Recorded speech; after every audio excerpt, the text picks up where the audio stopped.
Imagine for a moment that the very money in your pocket is slowly stealing your future.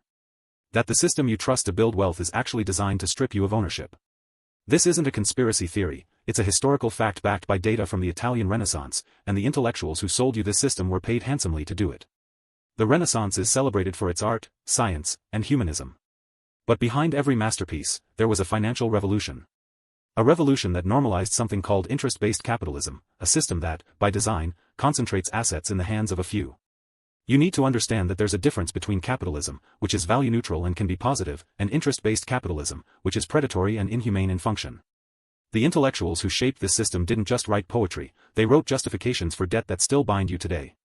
Here's the first point: the Renaissance was funded by debt, and intellectuals were the paid architects of that debt.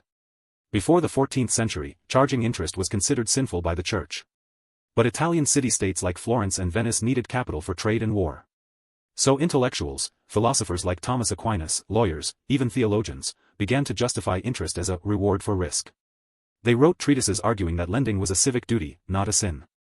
Aquinas himself wrestled with usury but eventually allowed moderate returns. These thinkers rewrote morality to serve the lender. This was the birth of a new financial elite, and you're still paying for their words today. The second point: this interest-based system created a class of permanent borrowers, and the intellectuals documented their suffering. Artisans, farmers, and even small merchants couldn't afford to pay cash for tools or land. They took loans.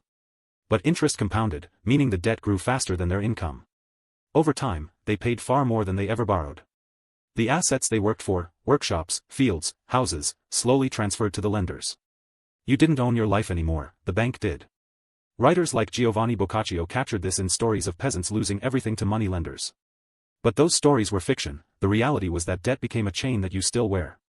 Third, the intellectuals didn't just justify interest, they normalized it as progress, and they were paid by the lenders.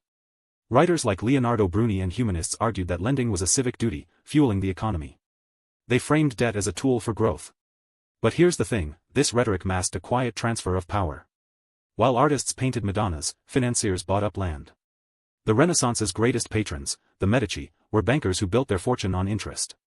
Their wealth came from others losing ownership. Intellectuals like Cosimo de' Medici's court scholars wrote flattering histories that ignored the predatory roots of their patrons' fortune. You see, the intellectuals were not neutral, they were employees of the lenders. Fourth point: this system spread from Italy to all of Europe, and intellectuals carried the message. The same logic that funded Michelangelo's David also funded colonialism. Interest-based capitalism became the global standard. But it's not capitalism itself that's the problem. Capitalism can reward innovation, labor, and fair exchange. Interest-based capitalism, however, extracts value without producing anything. It's a machine that turns your work into someone else's profit. Writers like Niccolò Machiavelli, who served the Medici, wrote about power but never questioned the debt system that funded it. The intellectuals who could have exposed the scam were too busy enjoying their patronage. Fifth, these intellectuals wrote for a specific audience, the lenders. They produced legal codes, economic treatises, and moral arguments that protected the wealthy. For example, the scholar Francesco Guicciardini wrote histories that celebrated Florence's banking glory while ignoring the debt traps that crushed the poor. They also wrote poems and plays that romanticized wealth, making it seem noble to lend at interest.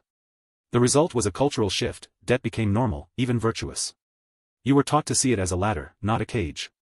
But those intellectuals knew exactly what they were doing: they were writing the rules of a game you were never meant to win. Finally, the summary: the Italian Renaissance was a golden age of art and ideas, but its shadow was the normalization of predatory finance. The intellectuals who celebrated human potential also built cages of debt. They were paid by bankers, funded by interest, and their writings still echo in every loan contract you sign. Today, you still live in that cage. When you take a mortgage, a student loan, or a credit card, you're repeating a 500-year-old pattern. The system is designed to concentrate ownership upward, and the intellectuals who justified it are long dead, but their words live on.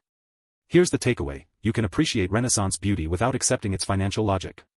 Understand that interest-based capitalism is not inevitable, it was invented, justified, and imposed by people who were paid to do it. The next time you see a painting of the Medici, remember, behind the glory is a system that still takes from you. The intellectuals sold you a story, but you can write a new one. If you want to own your future, question the interest. And if you found this eye-opening, share it with someone who thinks money just grows on trees.